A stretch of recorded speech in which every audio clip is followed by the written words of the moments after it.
할렐루야. 네, 설날 연휴 마지막 날이네요. 떡국들 맛있게 드셨어요? 네. 오늘 설날 연휴 마지막 날이고 또 사순절이 시작되는 제의 수요일, 수요 예배로 우리가 함께 모였습니다. 사순절은 오늘부터 부활절까지 주일을 제외한 40일 동안을 말하는 절기죠. 그래서 사순, 넉사자에다가 열순자, 그래서 40일 동안이다라는 뜻이고, 주님의 고난과 십자가의 사랑을 깊이 묵상하며 부활의 아침을 기다리는 절기입니다. 그런데 왜 다른 수요일도 아니고 제의 수요일이라고 할까요? 제가 뭐예요? 이렇게 태우고 남은 찌꺼기가 제지요. 전통적으로 제의 수요일에는 작년 종료주일에 사용했던 종료 나무가지를 잘 보관하고 있다가 그 나무가지를 태워서 그 재를 성도들의 이마에 바르며 그 제 수요일 예배를 드렸습니다. 사제나 목회자가 그 재로 이마에 십자가를 그으며 이렇게 선포하죠. 너는 흙이니 흙으로 돌아갈 것을 기억하라.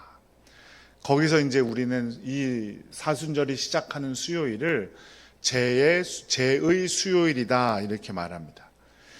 창세기 3장 19절에 보면 우리 인간이 하나님 없이는 한 줌의 죄와 다를 바 없는 유한한 존재임을 고백하는 것이죠. 불에 타고 남은 찌꺼기, 아무런 생명력도 없고 가치도 없어 보이는 그 죄, 우리는 바로 그 죄에서 왔고 그 죄로 돌아갈 존재임을 꼭 기억하는 이번 사순절 기간이 되시기를 간절히 축복합니다. 그리고 거기에 더해 우리가 자랑하는 건강이나 우리의 능력이나 우리의 재산이나 명예도 죽음 앞에서는 모두 죄처럼 사라져 버린다는 사실을 꼭 기억하시기 바랍니다.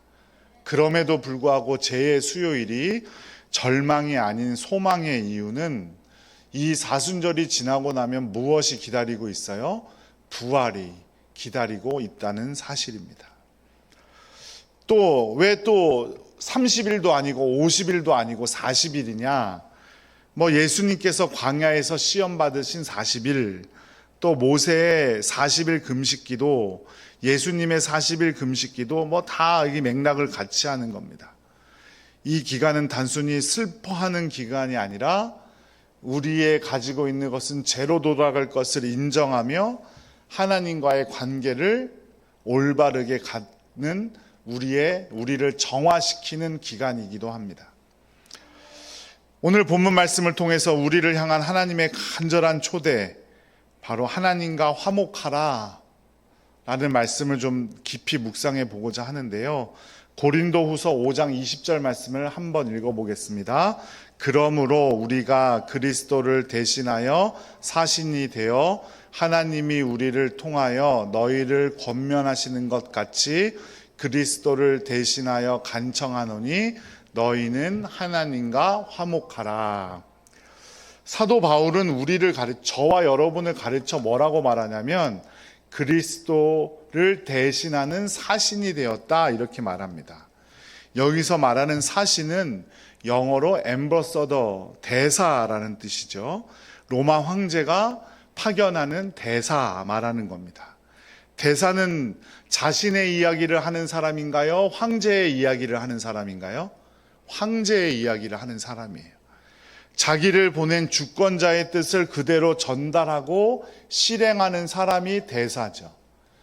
우리나라 대사가 미국에 갔는데 대통령이나 정부가 뜻하는 바를 말하지 않고 자기 마음대로 거기서 미국과의 관계를 맺으려고 한다면 그거는 좋은 대사예요? 나쁜 대사예요?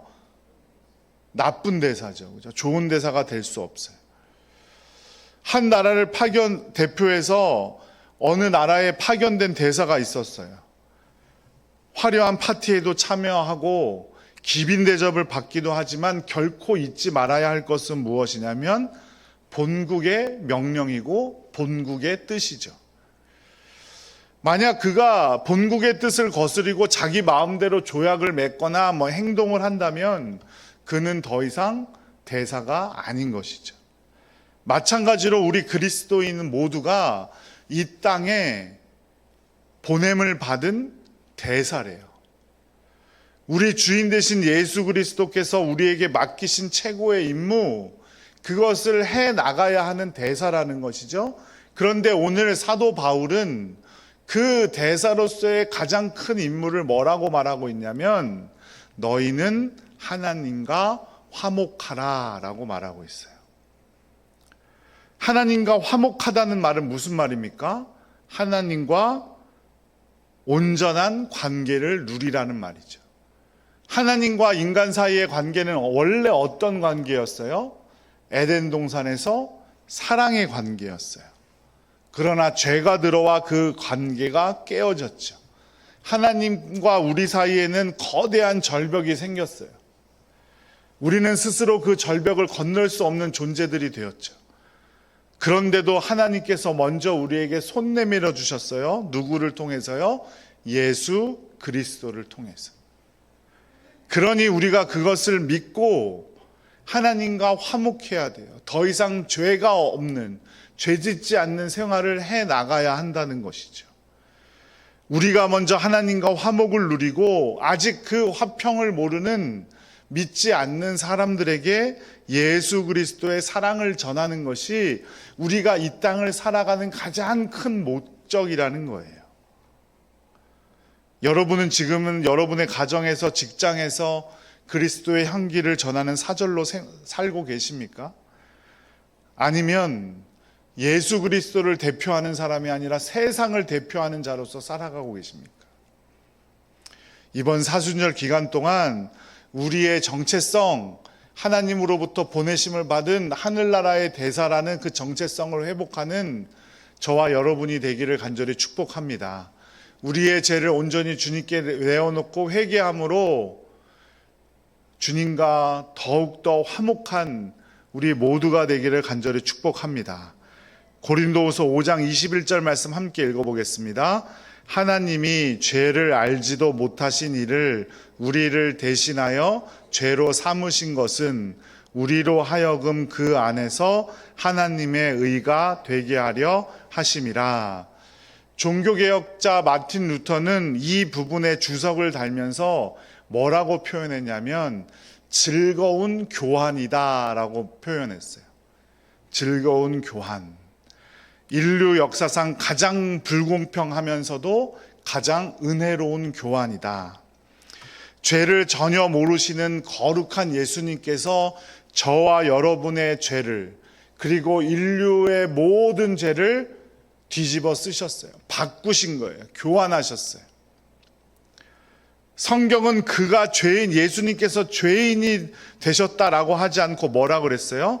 우리를 대신하여 죄로 삼은, 그 예수님 자체가 죄가 되셨다라고 표현을 합니다. 우리가 받아야 할 모든 저주와 심판, 하나님으로부터 버림받아야 하는 것, 십자가에서 예수님이 다 받으셨다는 거예요. 우리를 대신해서 교환하셨다는 거죠.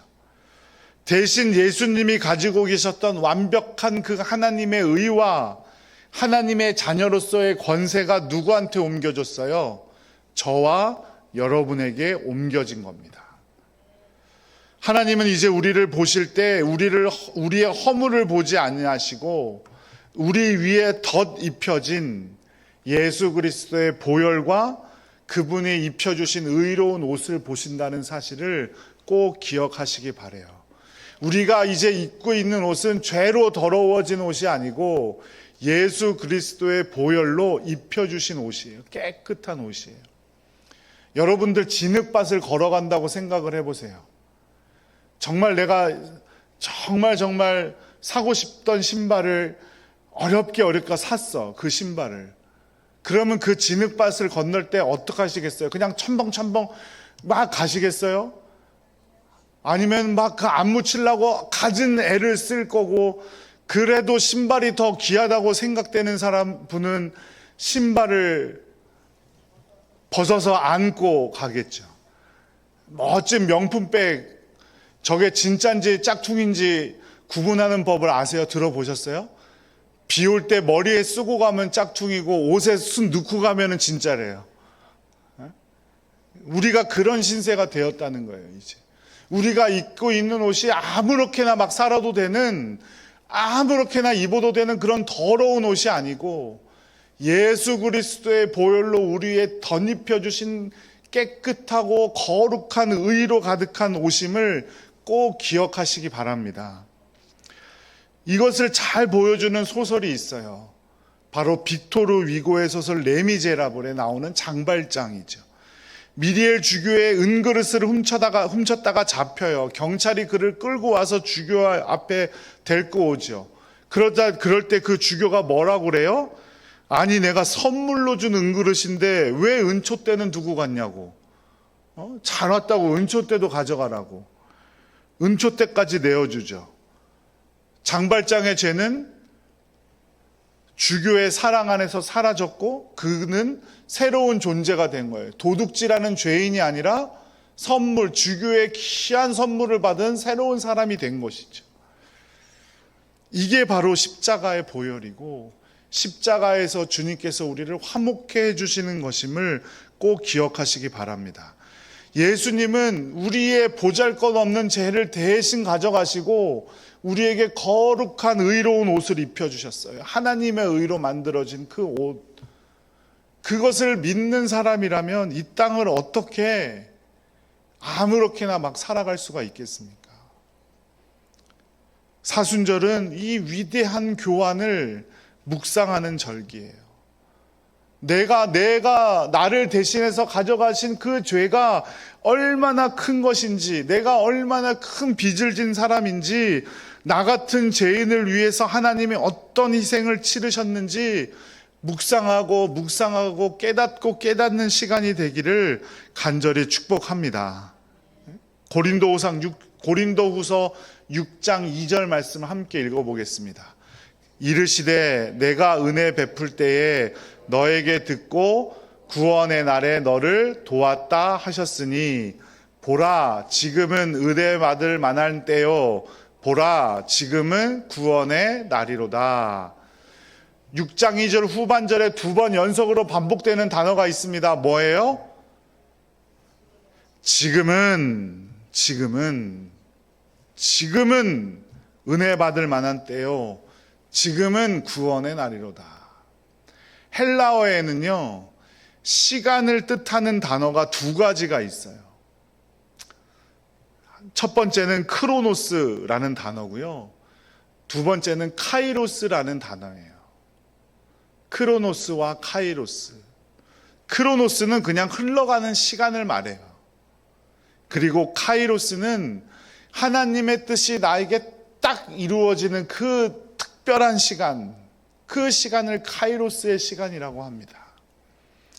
바울이 말한 지금은 바로 카이로스, 하나님께서 우리에게 구원의 기회를 주신 특별한 순간을 말하는 거예요.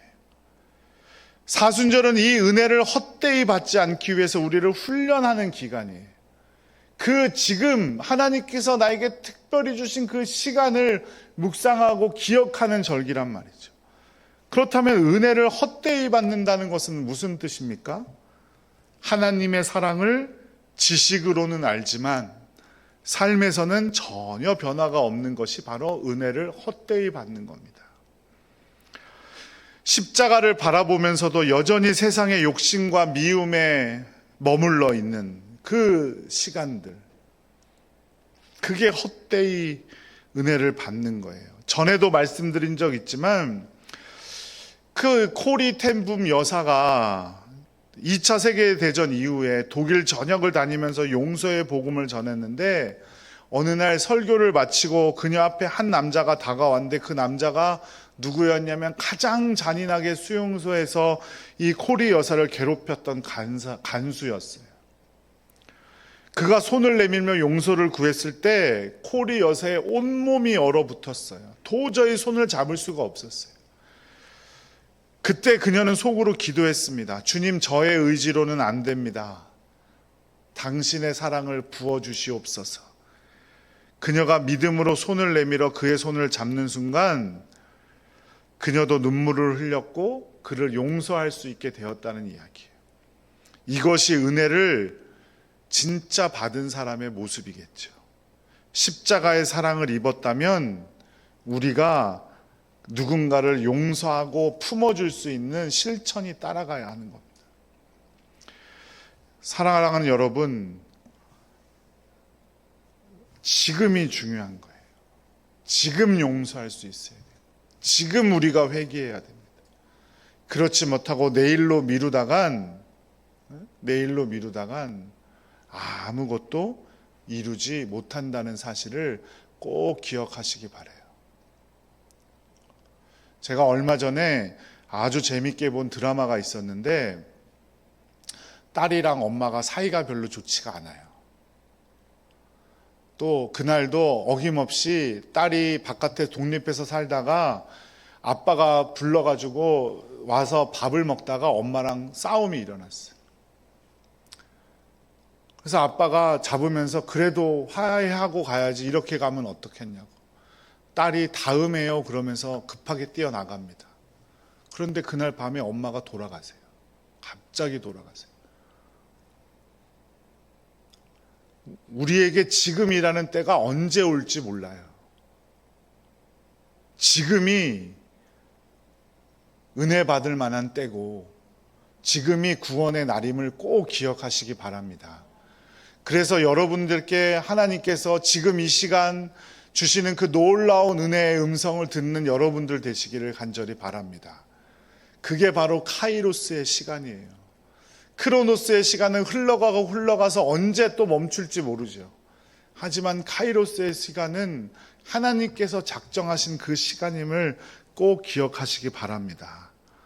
오늘 말씀은 오늘부터 시작되는 사순절에 우리에게 세 가지를 요청하는 거예요. 첫 번째는 철저한 자기 성찰이에요.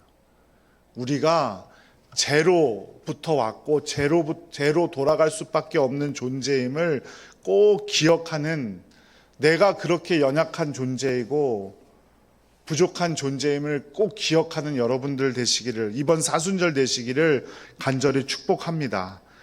우리는 평소에 마치 영원히 살 것처럼 혹은 내 힘으로 모든 것을 이룰 수 있을 것처럼 착각하며 살아갑니다.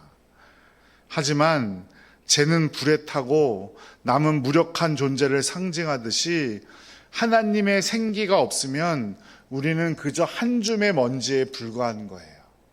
그러니 내가 너무 못났다고, 내가 너무 연약하다고 자책하거나 절망 가운데서 거하지 않는 여러분들 되시기를 간절히 축복합니다. 우리 모두는 유한한 존재일 뿐이에요. 하나님께서 생기를 넣어주시면 우리가 영원한 생명을 누릴 수 있음을 꼭 기억하시기 바랍니다. 그러니 내 노력이 아니라 하나님의 생기로, 하나님의 능력으로 살아가게 됨을 꼭 기억하시기 바라요. 그러니 나는 보잘것없는 존재이지만 하나님의 능력을 주십시오 기도하는 이 귀한 절기가 되기를 간절히 축복합니다. 그리고 두 번째는 십자가에서 일어난 위대한 교환, 그 놀라운 은혜를 잊지 않는 우리 사순절기가 되시기를 간절히 축복합니다. 예수님이 죄가 되셨어요. 누구를 위해서요? 나를 위해서. 나를 위해서 죄가 되시고, 그 본인이 죄가 되심을 통해서 나에게 하나님의 의의 옷을 입혀주셨어요. 그 놀라운 은혜에 감사하는 이번 사순절기 되시기를 간절히 축복합니다. 우리가 당해야 할 하나님의 진노를, 우리가 감당해야 할 죄의 심판을 예수님께서 십자가 위에서 온몸으로 받아주셨어요.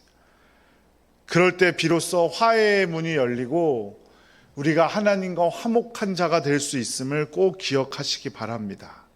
그 측량할 수 없는 은혜를 묵상하며 단순한 고행, 그런 것이 아니라 놀라운 감사와 찬송으로 이번 사순절기를 보내는 여러분들 되시기를 간절히 축복합니다.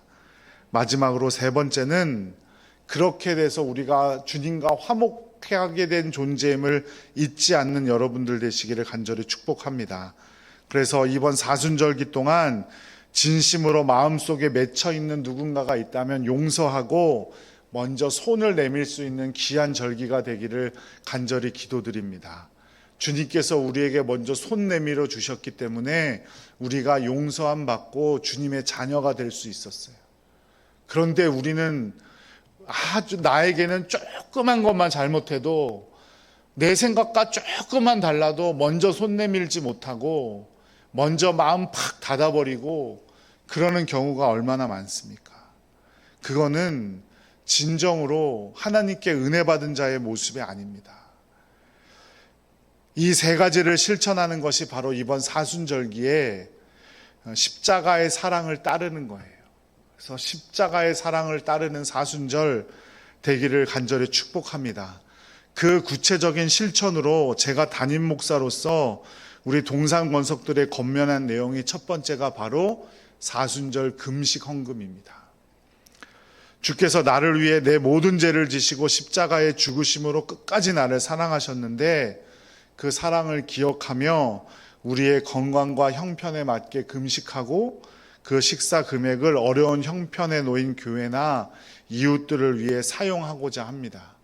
많이 동참해 주시고 또 그 금식 기간을 통해서 내가 아직 용서하지 못하고 있는 자를 주님 앞에 내려놓을 수 있는 여러분들 되시기를 간절히 축복합니다. 그리고 두 번째로 하나님의 말씀을 직접 손으로 쓰면서 하나님의 말씀을 새기는 성경 필사입니다. 우리 시선을 빼앗는 미디어에서도 잠시 멀어지는 시간이 될 수 있겠죠. 지금이 은혜 받을 만한 때입니다.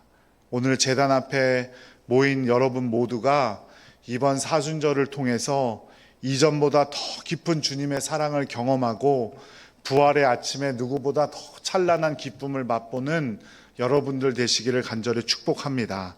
부활의 아침에 누구보다 찬란한 기쁨으로 노래하게 되기를 주님의 이름으로 간절히 축복합니다.